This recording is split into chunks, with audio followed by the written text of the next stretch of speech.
Welcome to the Microscopists, a bite-sized bio podcast, hosted by Peter O'Toole, sponsored by Zeiss Microscopy. Today on the Microscopists. Hi, I'm Peter O'Toole, and today, brilliantly, I got to speak to Scott Fraser of the University of Southern California about courses at Woods Hole. It was the most exhausting summer I've ever spent, and just the most enlightening. Essential lab equipment. The first piece of equipment I bought at Caltech was a full restaurant-sized cappuccino making machine. And new recruits. These are the new kittens that are the addition to the family. All this in the episode of the Microscopists.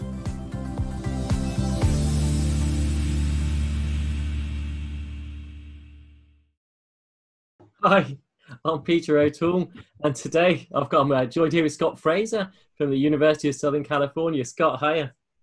Hi, very good to spend time with you. Yeah, do you know, and it's because of spending time with you in the past that I really wanted to do this today. In fact, this whole idea of talking to different scientists came from my conversation with yourself back in Dublin, Elmi, 2018, I think it was. I think it was. Yeah, and actually, I think you just come off the plane. I think I met you in the bar just to say hello briefly. You were eating, and then we caught up after at coffee, and I was intimidated a bit. I had to introduce you for a plenary session. I thought, how do I do that?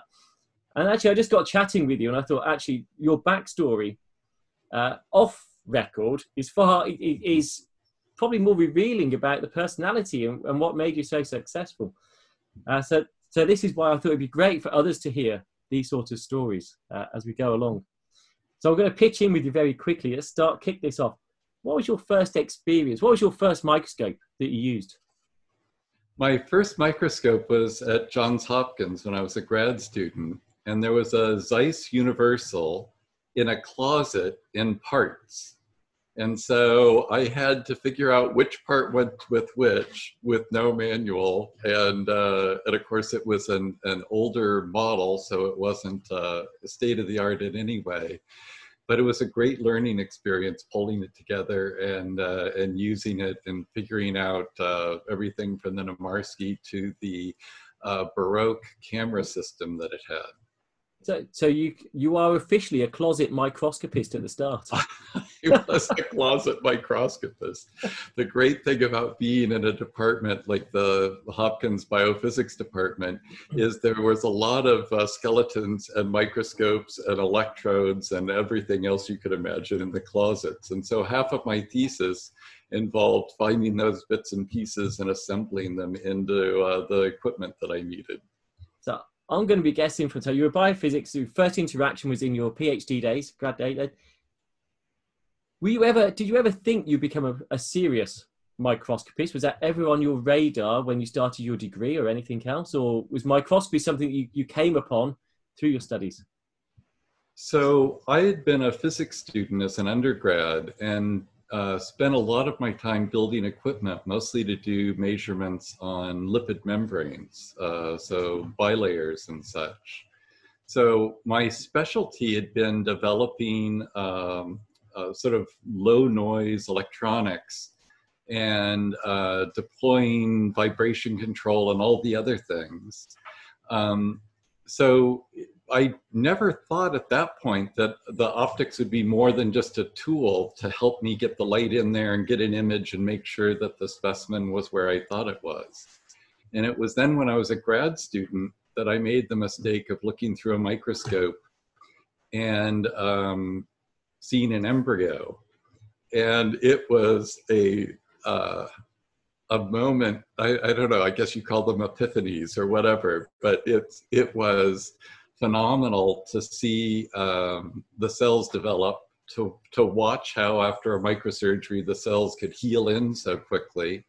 And then every question I asked of the person that was showing me the embryo, the answer was, we don't know. And that seemed fantastic. And so that sort of got me to suddenly change fields, and it also got me to realize that I needed to use the microscope now as the way of interacting with my specimen rather than the electronics I'd used before. Right.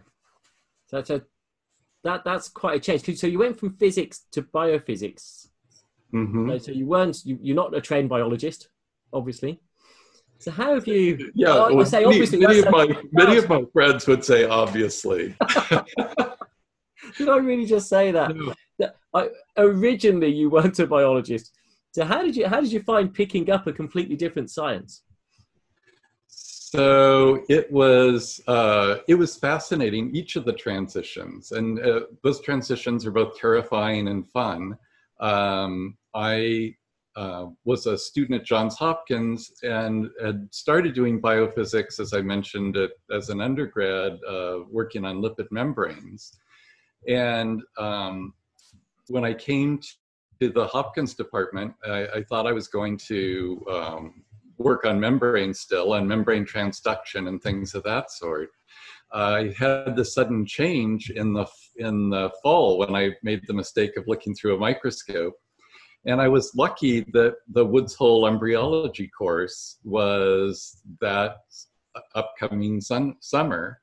And my PhD advisor had been asked to serve on the faculty there. So I applied and got into the course. It was being dropped into the deep end of the pool, quite literally, because I would ask questions and I would get answers. I remember the first time I was helping somebody with setting up a microscope. It was an old universal they had found in a closet at Woods Hole. And we looked through and there's this beautiful specimen in Namarsky, and it's rainbows of colors and everything else. I said, "That's spectacular. What is that?" And she turned to me and said, "That's a Pluteus." And the only way you can answer that is, "Oh." But I had no idea what a Pluteus was. So I started doing my reading for that course by having 2 or 3 other books open at the same time. This is long pre-Google. So this was the paper version of Google searches. So there was always a word in one book that didn't make sense. So I'd have to look in the other book to try to make it all come together. I was very lucky there because the course just really, the Woods Hole embryology course just really gives you an exposure, an in-depth exposure to many different systems. And at that point, Woods Hole was really a meeting ground for all the scientists in all the fields that I could imagine. And so it was a chance to be a disciple of many different people with really interesting backgrounds. Yeah, I actually, oddly, relatively similar myself. So actually, I was a lipid protein interaction biochemist and through to biophysics. And actually, I went on a course at EMBL. Really? And it was that course with Rainer Pepperkopf, Philip Bastians, Timo Zimmermann, Jens, that really inspired me to carry on and to change my career tack and to move into the direction of the technology rather than studying the biology, which is obviously is a PhD from my side as in the biology department. It was all about the biology, but it was the technology that interested me most, and that's where I went forward as well. Those courses can be really inspirational. Oh yeah, they just open up. It was the most exhausting summer I've ever spent, and just the most enlightening. And many times people talk about these courses at ENBL or Woods Hole or at Cold Spring Harbor as being really life-changing moments, and they are. You sent me some pictures in advance of this, and this is one of them. So I have no idea what this picture is of, by the way. Well, I think I recognize a former version of me. And this is just after we moved from UC Irvine to Caltech. And at UC Irvine, we had started building low light level microscopes to watch cell migrations and cell lineages and to watch synaptic connections rearrange inside of live animals. We, at that point, had a friend of a friend who serviced X-ray machines at the airport, and we were able to get them to sell us a used SIT camera. It was dumb luck because the fact that it had been bombarded with the X-rays actually reduced the noise level and let us make some very simple electronics, because this is before it was easy to buy good frame grabbers and all. What you can't see in this picture is that there is a complete wall of Nimbin computer parts up above that are doing the frame grabbing. You can see, what was that called? A Nuvicon and a SIT camera from Hamamatsu. This is after we'd moved to Caltech, so we actually had some money and could buy real cameras. And that's when we discovered the lucky thing previously of having a SIT camera that was used that had a lower noise. And so this was our first setup. It's when we were making a image processing control or an image acquisition program, and then a processing program that we called VIDIM for video imaging. And it was a great time. So you're obviously used to putting things like that together yourself. Mm-hmm. So how much of that is influenced by your outside interests? And I believe that you make your own amplifiers at home. Yeah, so it's very interesting the way that hobbies can end up influencing things. So I've enjoyed building electronics and building devices for a long time. And I mentioned that my work as an undergrad was building very low noise electronics. And my goal was to make those very low noise so they could make measurements and also very reliable. So when the 1 out of 10 experiments works, the equipment doesn't fail. So all those same sort of things matter if you want to sit down and listen to a stereo in a relaxing way. And so, so some of the same practices that I'd learned building electronics for the home to be reliable, I used in the lab. And then when in the lab, when I figured out a way to beat down the noise or to increase the signal to noise, more notably, then I would apply that back to what I had built at home. And so it was a very fun, virtuous cycle. And we did that in, yeah. Yeah, go on. I know this is also a podcast, so I'll have to talk people through this. But go on, can you show us some of your amplifiers? I can, but you're going to get motion sick if I show them to you. Go for it. Okay, so so I'm here. One of them, that's a tube amplifier behind that has the kitten proofing on it right now. Those are quad electrostatic speakers in front of it. If those of you who know old English companies, that's the turntable. I guess that's the second turntable I built that's sitting there. Wow. That was built by a consortium of people that built different parts. And that's where some of my equipment building came in. So some of the vibration control that went into the motor pod and into the turntable platter is stuff that I'd done to beat down the low level vibrations so I could study, so I could do imaging better, and so I could do lipid bilayers, which were very sensitive to vibrations, better. And that turntable, the base of it? The base of it is a very special wood that had to be collected that's only available in Scandinavia in a store called IKEA. It's a cutting board. So part, as you know, part of doing imaging and building equipment is finding things in the junk drawer that you can make work. And so what I needed was a piece of wood that was thick and relatively deadened. And so rather than making one, I found the cutting board was just the right thing. So the cage on the amps, was that to protect the amps or to protect your kittens? It was to protect the kittens. The kittens have been running around here. Oh wow, they're still around. These are the new kittens that are the addition to the family. They came from a farm in Fresno. A friend was up visiting her brother. And so they are 11 weeks old almost. And some of the first things that had to happen is that I had to kitten-proof things. You could see that the turntable already had a cover on it, but kittens and turntables like to amuse one another. The tube amplifier actually, since it's off, I can show you. So that big cage structure is now off the amp, and the big cage structure is off. Okay.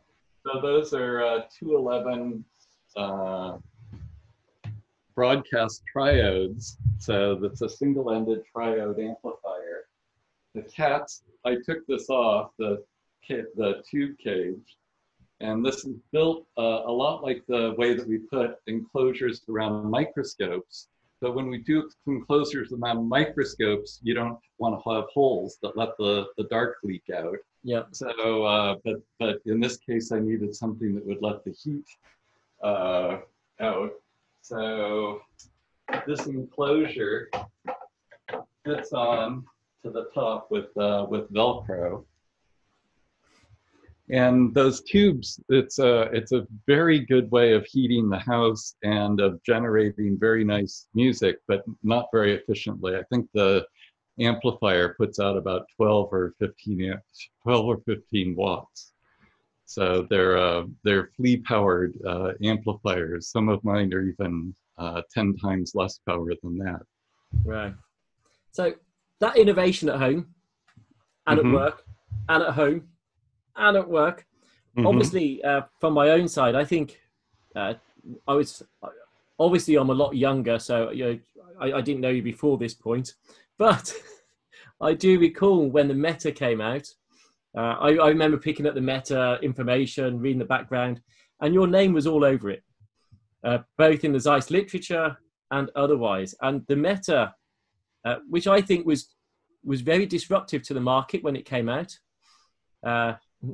and is still in existence today. And actually, our users use the Quasar, which is essentially the spectral head, a lot now, especially on the latest editions with the sensitivity.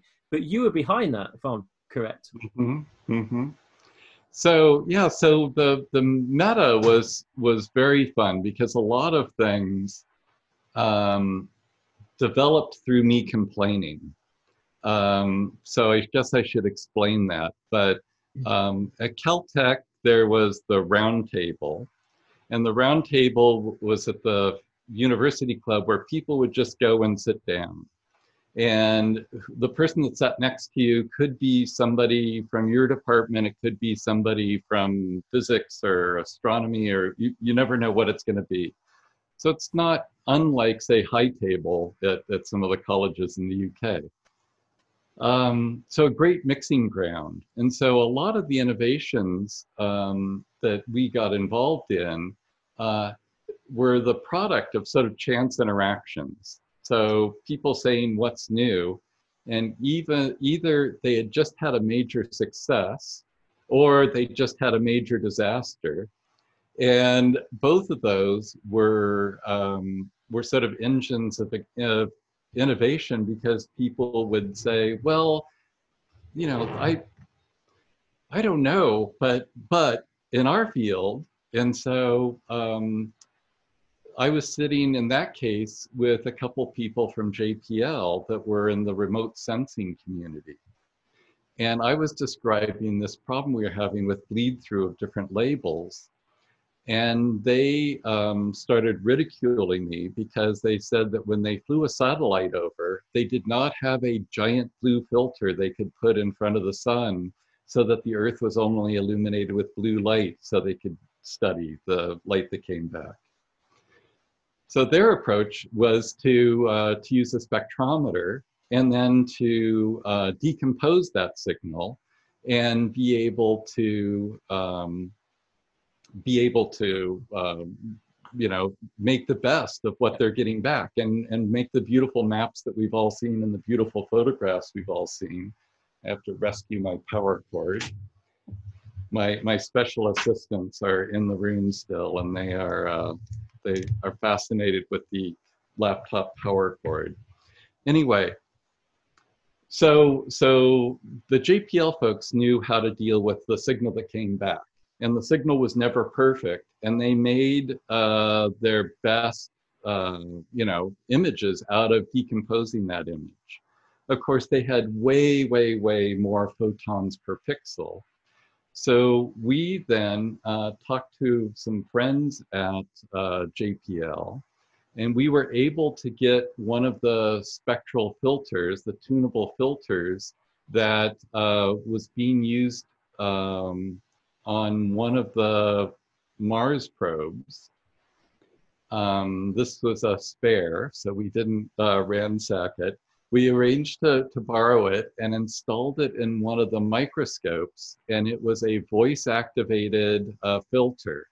We would take an image, and then I would tell the postdoc to change the wavelength, and then we'd take another image. So the first images to see if these decomposing approaches could work in the low signal-to-noise regime that is optical microscopy happened with a group of us sitting in the dark and changing wavelengths and doing a band sequential collection.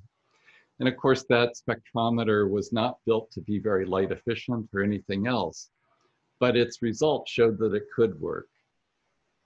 And what's always fun for me in building equipment is going from a complete failure to something that fails a little bit less. And once you know that it's going to fail a little bit less, once you've got even a taste of success, you can see what you could optimize. And so clearly a band sequential is not a great way to collect light efficiently. If you've got infinite amounts of light coming back off of the Earth's surface or something, or off of Mars, you can afford that. But we couldn't. So that's where the design for the Meta then came from, is we built a spectrometer and collected the photons as efficiently as we could. Thank you. Well, I should say that I think half of my career is taking advantage of situations that bring people that have problems and that have solutions into the same room. And so my first purchase, the first piece of equipment I bought at Caltech, was a full restaurant size cappuccino making machine. And I got ridiculed by that until everybody and their dogs started coming to my conference room to make a coffee and then sit down, and they would either come just after something worked or just after something failed. So there must have been, in that first year of that coffee machine, there was probably a dozen or 24 patents filed, just based on the fact that people would come in and they would either be elated or depressed, but they would talk to the other people that were there stealing coffee. So bringing things together, bringing people together and causing that sort of interaction is I think, a real important way for us to innovate. I mean, otherwise, you can end up coming up with the perfect mousetrap, but for a mouse that nobody has, or a solution for a problem nobody has. What's great about something like meeting up at the cappuccino machine is you hear about the problem that's depressing them that moment, and if you've got a solution for it or think you could tailor it, it's a way to move forward. Which is really cool advice. And you hear it quite often as well. There's no point inventing something for the sake of it. It's always good to have a reason and a target and an application at the end of it. Right. So I read that literature in that brochure. I was envious. And then several years later, the Zeiss came out with their 880 Airy scan. And I was chuffed. This is when my head gets really big, because I was the first beta test site out of Jena, out to the factory, and it came to York. And I didn't know where it was going next. And then actually, I think it came to you next, and over to Jan Ellenberg at EMBL.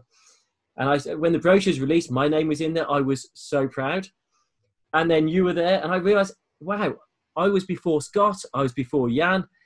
And then it dawned on me, they only did that to make sure it was good enough to send to you and then on to Jan.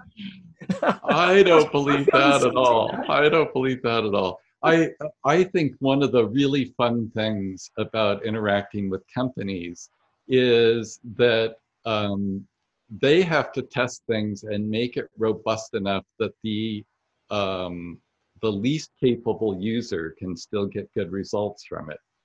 So if you build something around your lab, it could be much less user-friendly.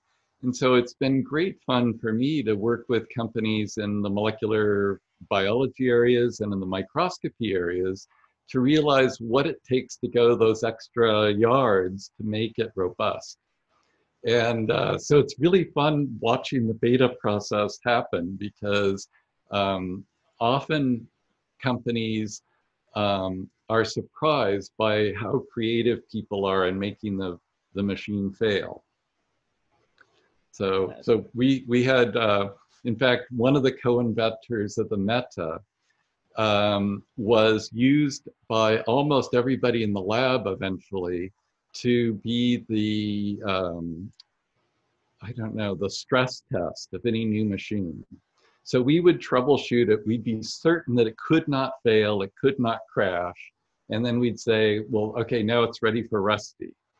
And Rusty would come in, and within 30 seconds, he would have either frozen it, you know, smoke seldom came out of the machine, but sometimes.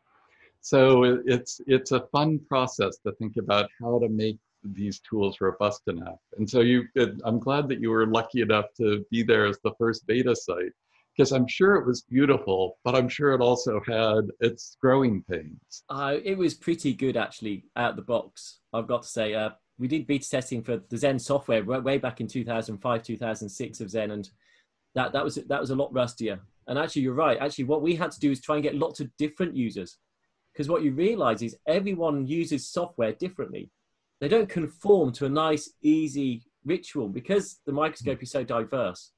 As soon as you enter it, you have to go, there isn't one route of buttons to press. They optimize in different ways. And the only way to find the bugs is to go through that sort of process itself. Right.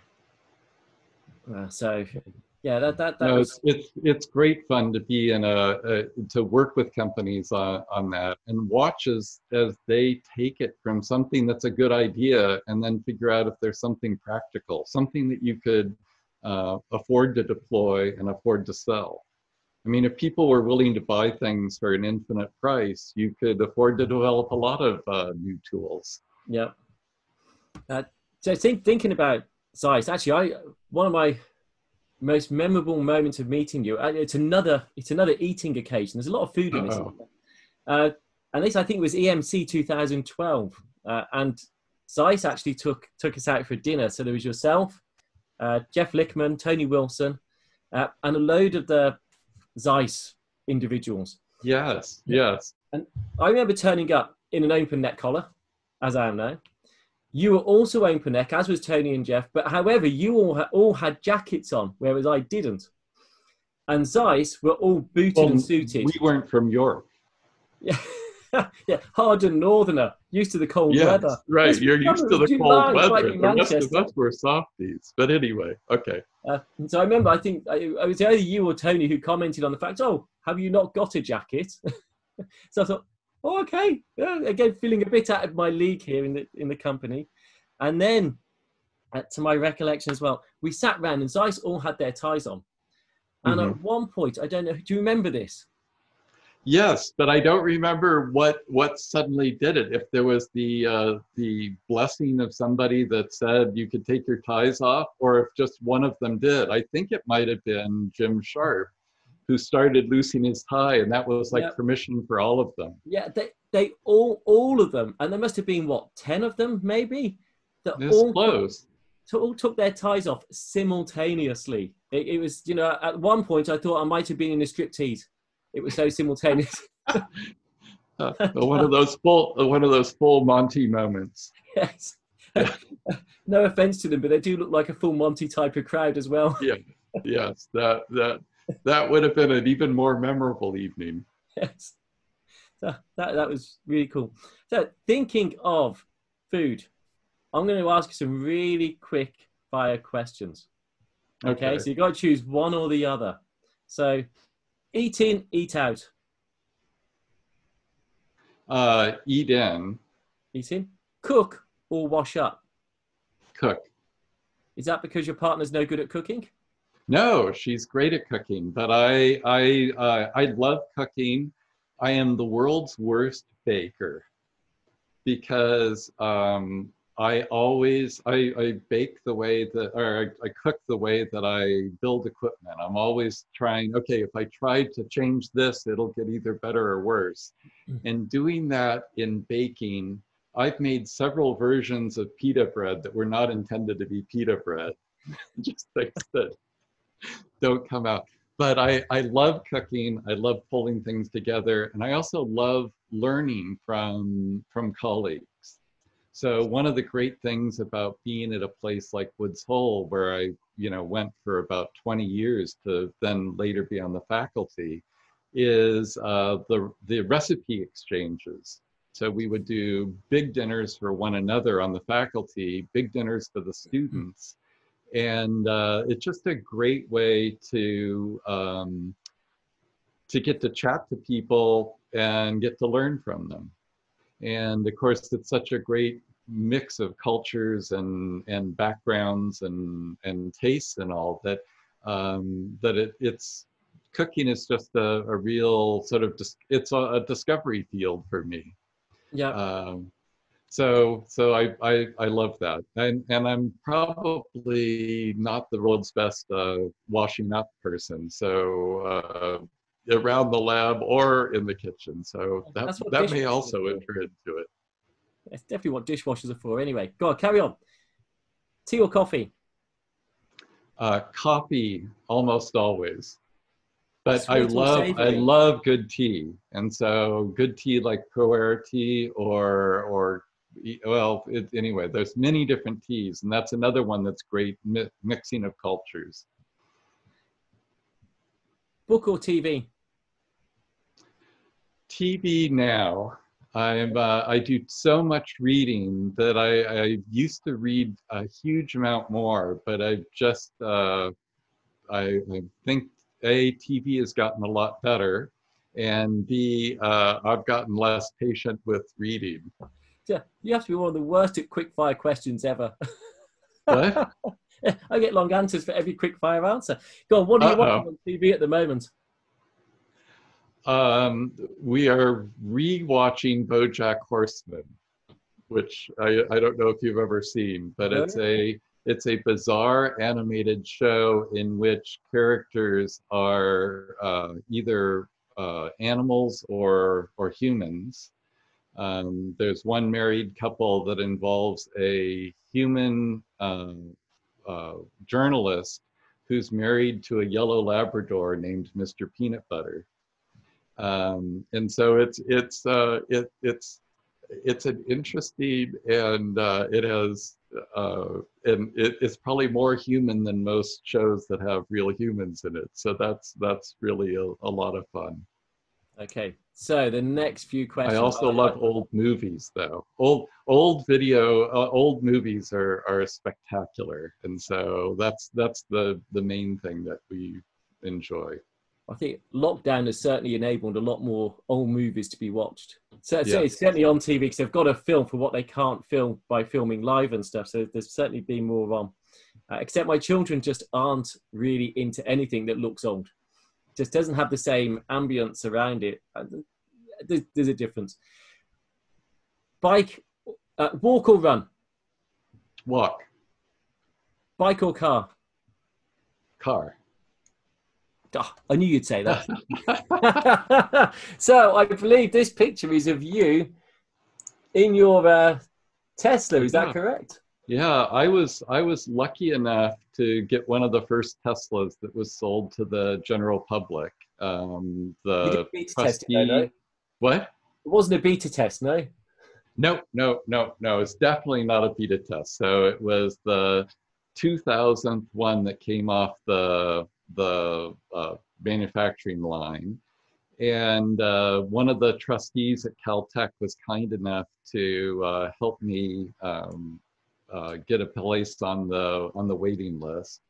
And at that point, I loved fast cars, and so I guess I was on my third or fourth Porsche, and I, which I loved, and they're fast and they're fun, but they're also noisy, and they're probably not the most energy efficient in the world.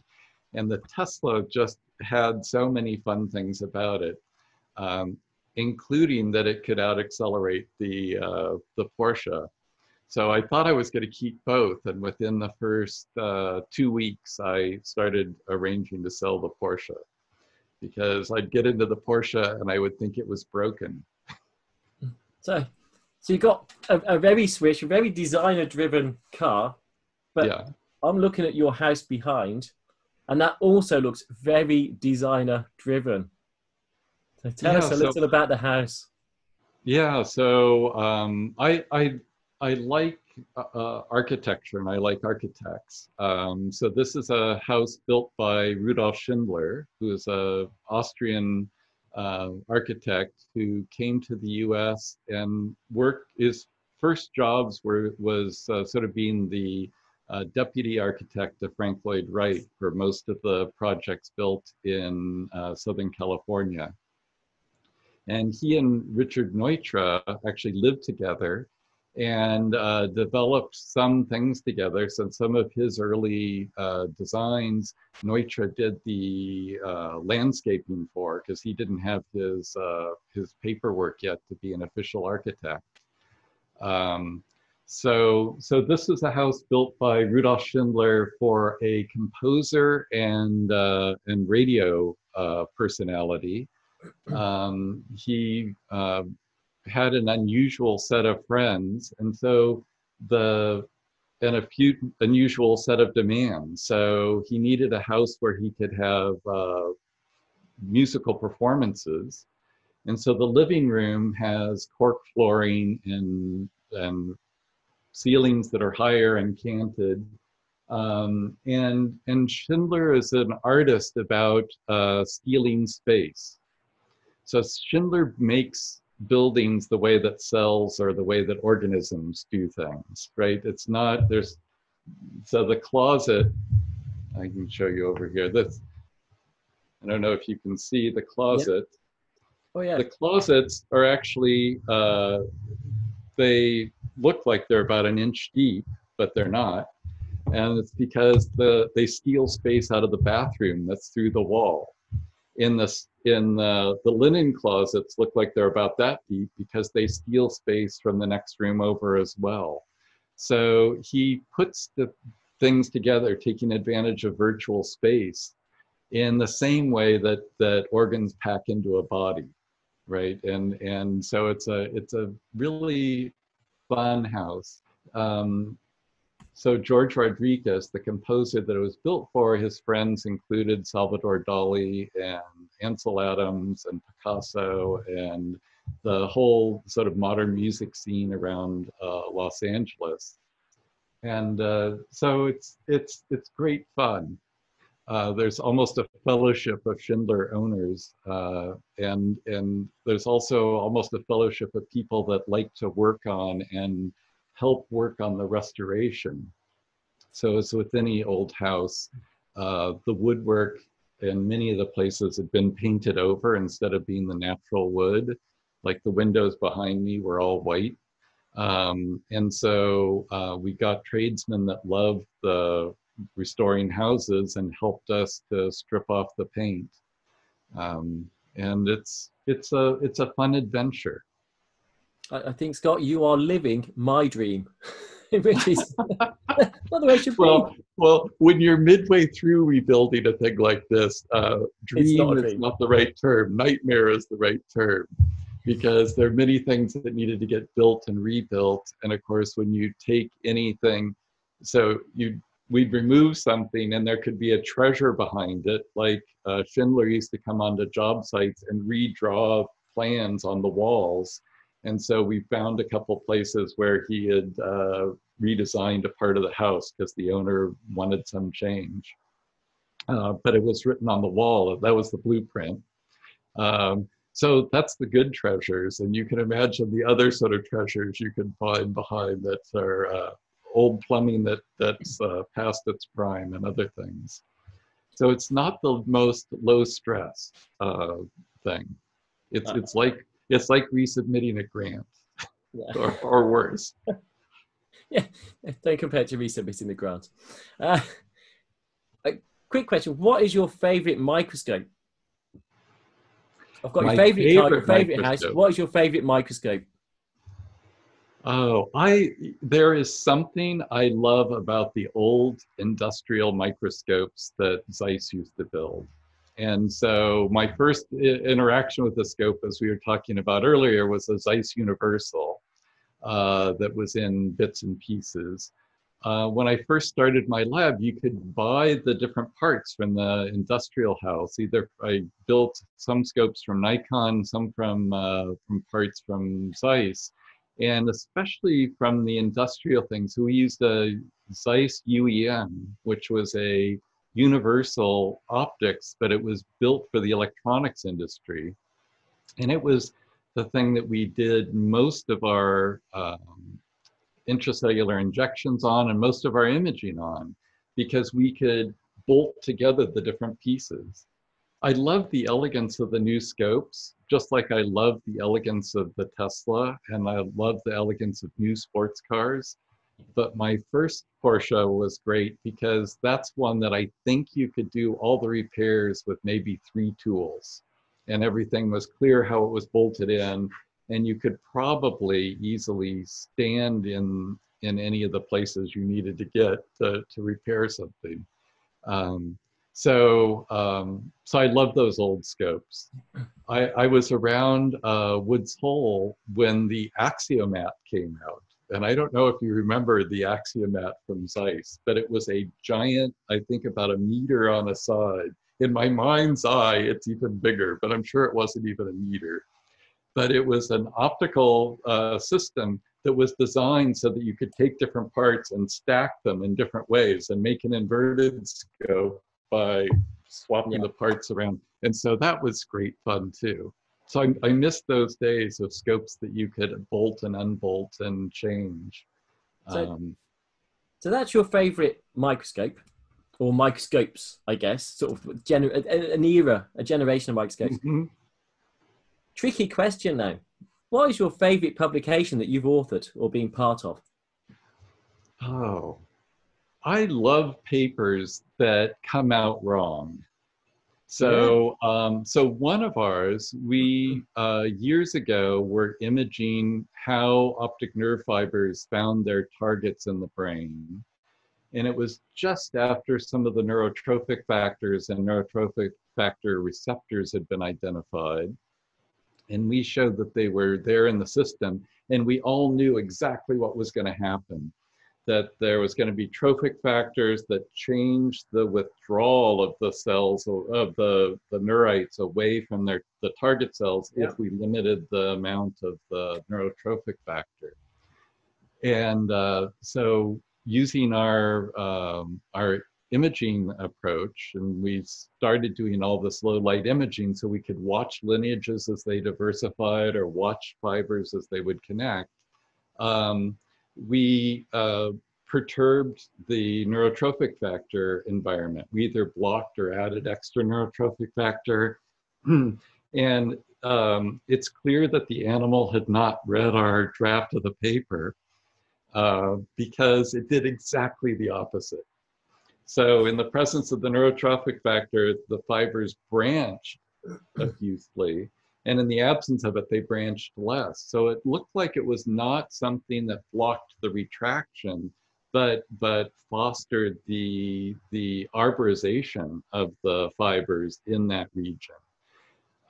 So that was a Nature paper that was just a blast, because it came out, the opposite of the way we thought it was going to. Similarly, another Nature paper that was with Andrew Lumsden and Roger Keynes is one of my favorite, because there we were labeling individual neuronal precursors and then watching them diversify in the hindbrain of a chicken embryo. And again, we thought we knew how it was going to turn out, because by that point we'd done the neural crest and the retina, and we found that the cells were very pluripotent. And what we found, again, the cells had not bothered to read our draft. The cells ended up being largely identical in their cell types. And they also ended up obeying lineage restrictions, which we did think was going to happen at the rhombomer boundaries in the hindbrain. So for me, what's really fun about experiments and what's really fun about microscopy is it lets you address what really does happen. And I love coming up with experiments where we get surprised, where we find out it's completely different than we thought it was. Some of the images. So I've got another image up here. Which is yeah. Beautifully striking. So yeah, what is this picture? Yeah, so this is a rendering done by Seth Ruffins, who's just a spectacular molecular biologist, developmental biologist, but also computer scientist. And he's worked with us for quite some time and now has his own position at USC in the stem cell department. But when we moved to Caltech, we started doing joint development of light microscopy and MRI microscopy. And so that is a quail embryo at older stages than we were doing the lineages of in the hindbrain and all, but that's taken by a microscopic MRI, and that's a quail embryo still inside of its shell. And so we were able in live quail and live xenopus and other systems that were optically hostile to image inside and watch as organs took shape and as embryos patterned. And then, of course, one of the real challenges, and I think it's a challenge that faces all of us right now, is how do we present, gigavoxels of data in a way that's intuitive? And where Seth Ruffins was an artist, he could make renderings that seemed intuitive, right? That obviously there's not a lot of shadows inside of a quail egg, but you can see ways that he used the shadowing and other things to really give it a three-dimensionality. And in many of the different MRI microscopy things we were doing at the time with a colleague of mine, Russell Jacobs, who's the real driving force of the MRI, we could really park ourselves inside and watch as structure took place, watch as ears were built and as hearts were built and things of that sort. A stunning picture. And it's interesting that, MRI to light microscopy is quite a big step. There's very few that really cover that breadth of technologies. And you obviously had a lot of interactions with MRIs, still having a lot of interactions with MRIs. So your team, is it mostly light microscopists? Is it mostly sound biologists, MRI? What's the composure of your team? I, as I mentioned earlier, I love trying to get disciplines to play well together. And I was very lucky when I was at UC Irvine. The person that I shared a coffee pot with was Russell Jacobs, who was developing microscopic MRI tools out of machines that were meant to do chemical NMR. And so he was making the little MRI coils that would be in a normal human size NMR or MRI, but down to the size of, say, a frog embryo or a quail or things of that sort.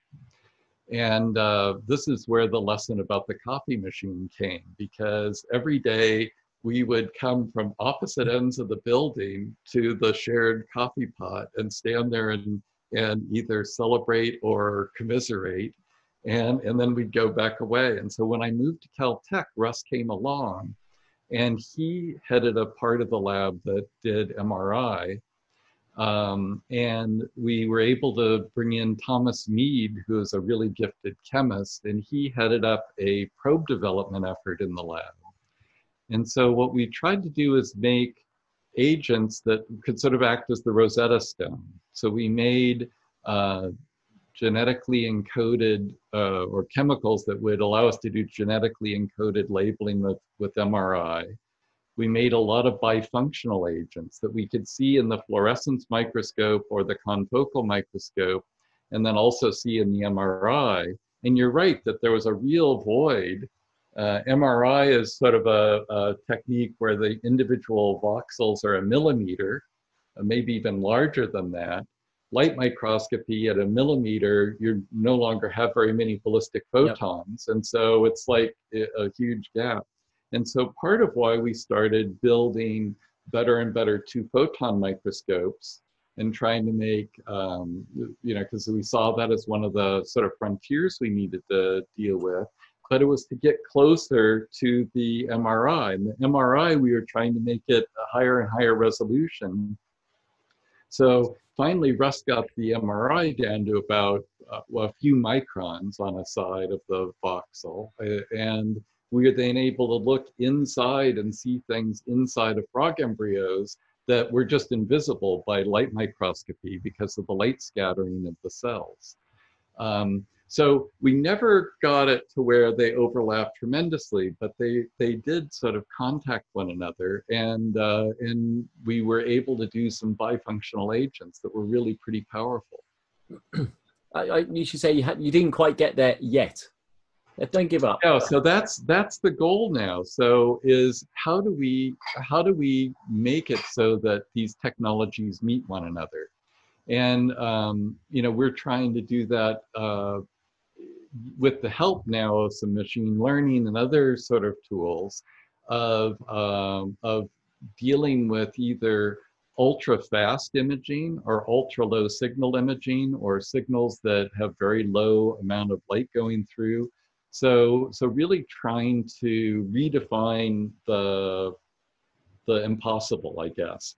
Right now, if anything that we say in the lab, if I want to try to get somebody to work on it, the way I do it is I say, oh no, that's impossible. And, nothing motivates people more than proving me wrong in the lab. And so that's a great motivating tool. The other great motivating tool is that most of the people in the lab, when they leave, take their project with them. So there's oodles of projects that we loved and really enjoyed, but as the people left, the project went with them. So we always had to find something new that was impossible to play with. And so we've, I mentioned the retinotectal arbors earlier. There's postdocs that went off and made that into their career rather than us continuing on it. That makes it sound like your team. I've inspired and admire you, but you also sent me. I've got these pictures where I'm sure this cardboard cutout is of one of your lab begging you. Yeah, maybe. So you definitely do not want to be an imaging lab if you don't like to laugh at yourself. So that's a cutout. Yeah. Okay. Yes. Yeah, and being shot at. Yeah, that's a physics student the water that's gun. shooting me. Yeah. This one. Yeah, I'm not sure what's happening there, but I don't think it's very good. That's a very great grad student, but he was getting near finishing, and I think his emotions may be showing. Yeah, that face and that boa, is it a feather boa around your neck for that one? Boa. And yeah, and finally, yeah, this is like what being chucked off a building. Yes, that student I think has two different things in the video they made for my birthday. So they made this cutout of me at one of the grad students' parties for their PhD. And then they took this cutout all over town to places that had mechanical bulls. I think it tried to break into a jewelry store, several other things. But it was dropped off the building, its head was cut off. It was multi-purpose. So imaging tools can really be used in creative ways. Yeah, I can see that just how much they really love you. Oh yeah. So, I just changing tack altogether. This is you, isn't it? What is it you're holding? I am holding a wombat. So I love traveling, and I think I sent you this picture because I was looking through a folder of one of my old assistants' pictures from the lab. That's where the cutout pictures were. So this is when I was traveling to a meeting in Australia. And afterwards, I went to one of the nearby zoos, and it was a very slow day in the zoo. And so I was invited into the koala enclosure and got to go and communicate with the koalas and in ways that would never happen in normal zoos. I was walking by, and the person working with the wombat sort of, said, "Do you want to come and hold the wombat?" And there's only one answer to that question. After holding the koala, it seemed appropriate. So it's great to go traveling. It's great to go to meetings, and it's just amazing what you can learn and what you can find while out walking in the countryside or through a deserted zoo or a wildlife park, I guess this was.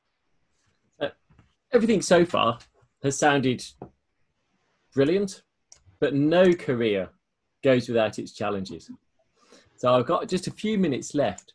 What have been some of the greatest challenges that you've had to encounter? What was the most difficult time of your career, and how did you overcome that? There are many. Luckily, there's been no major horrible times in the career, but it is very ironic. You mentioned the meta before. So we had the prototype of the meta that we had built. Then we had the prototype that Zeiss had built. And then I wrote a shared equipment grant at Caltech to buy one. And the study section questioned whether we needed one. And so that might have been a career low point, to have the scope that you helped give birth to be viewed as something beyond your capabilities to use. Next time you need to write into that contract with Zeiss when you do something like that, that you need to, part of that deal is that you get the first system as part of it. Yeah, so in fact, we did end up getting a system from Zeiss, and when we were involved in doing the 5 Live, we did the same thing. So we ended up with the 5 Live in the lab as well. So yeah, so we've learned. The other hard things, I guess, is that it's different than in Europe, but grants in the U.S., grant proposals in the U.S. often get listed as overly ambitious if you're proposing to do anything you haven't already done. And so one of the frustrating things is trying to write up grant proposals on work that sounds less venturesome than what you're really going to do, because that's what you can manage to have the study sections approve. I've always wanted to do a compilation of the things that were impossible according to the study section that then ended up being very nice Science or Nature papers. And I think probably every one of them we had such a review. So that's always fun. With any scientist, there's always the dread reviewer 3. And so the dark times happen. It can happen often with that sort of thing. But at least with papers, you get the chance to argue back. And in grant proposals, it's not as easy. Okay, so because actually I think the UK certainly has been very encouraging of blue sky thinking, and Yes. going for very high risk. They encourage in some of the technology courses to be very high risk. They don't want something that's going to just what they want it, because high risk is generally much higher impact. And I'll come to it in a minute, because I remember one referee's comments coming back on a grant that was successful and was really negative. But how do you rebut? You've got maybe two glorious, excellent, outstanding, internationally successful type, this will be great reviews. And then you've got one, there's two problems. One that's damning, really doesn't like it at all and criticizes it at every angle. And the other one, which is, yeah, it's okay, this is fine, which is damned by faint praise and much harder to rebut. So very quickly, how do you rebut those two situations diplomatically? Well, what I love is if somebody goes completely nonlinear and all, it actually sometimes helps. So we got a transformative R01 grant because a lot of the reviews said this would be spectacular, and then the other review said these people are insane. And luckily, the funding agency said, well, this is just the right sort of thing. If half the people think it'd be great if it worked and the other things think it's impossible. So pointing out that is great.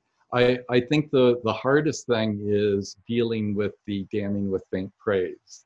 And the one that we finally talked our way around with a resubmission, but was hard, is somebody said that the impact of the work that this postdoc was proposing would be about the same as adding one more digit to pi.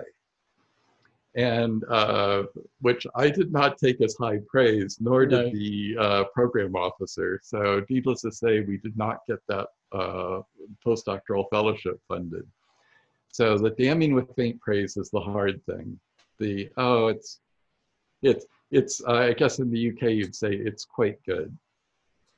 Yeah, but if that last digit of pi was the last number and it wasn't, you'd just solve pi forever. See, so you could have flipped it, shouldn't you? We could have made pi into a rational number. That would have just been amazing. Yeah. You should have come back at that. Yeah. I should have thought. I should have called you up, and you could have written the rebuttal for me. Oh. No, rebuttals are okay. Writing, I need to be in the right frame of mind to write. I can't just write. Yeah. I can write rubbish really well, but to write things, I've read your papers. I would agree. Cheers, Scott. Sorry, I have an evil sense of humor, so no, but I've liked your papers, so I don't need to rave on. That's why I get others to write my work up. It's much easier. So you've just damned my whole team and all my past members. Thanks. Oh, okay. Well, you're welcome. Before we finish, you got any advice for anyone starting out in their career? Because you are where you are now. At the start, is that where you thought you would be? In so many ways it is, because when I started, I wanted it to remain fun and remain innovative. And one of the things that I just love is that being in science is like a fountain of youth. You're always interacting with the next bright-eyed grad student or postdoc or research scientist, and always trying to do something new. So that's exactly where I hoped to be. I think, though, that my word of advice would be always listen to words of advice and then ignore most of them because the nobody's experience is going to be completely relevant. So I'm always, when assistant professors come to me and they've got a steering committee that's given them advice that they don't want to take, I always try to mentor them to say, well, listen to it, try to understand what they're saying and why, and then do what it is you want to do. So I think that there's something very valuable in listening carefully and then selectively attending to which of those things you want to learn.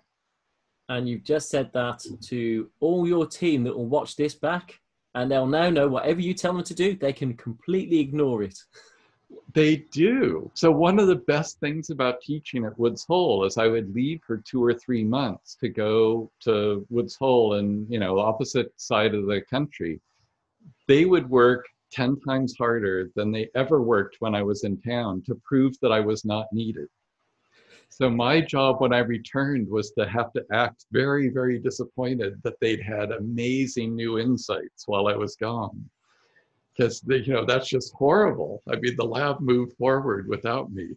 So it is very interesting. And I think that that the number of innovations that have happened around labs around the world by students that ignored what their committee told them or what their mentor told them, well, there's a lot of them. And I think there's a lot of lessons in that to listen carefully, but then selectively ignore.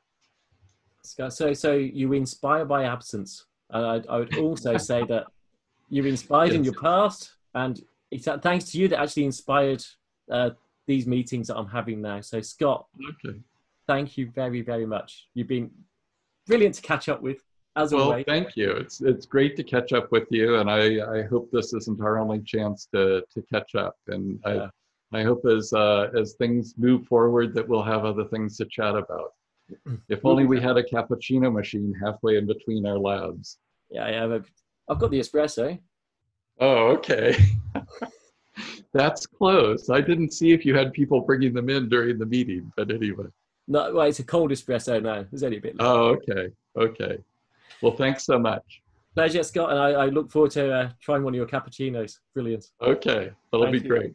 Bye-bye.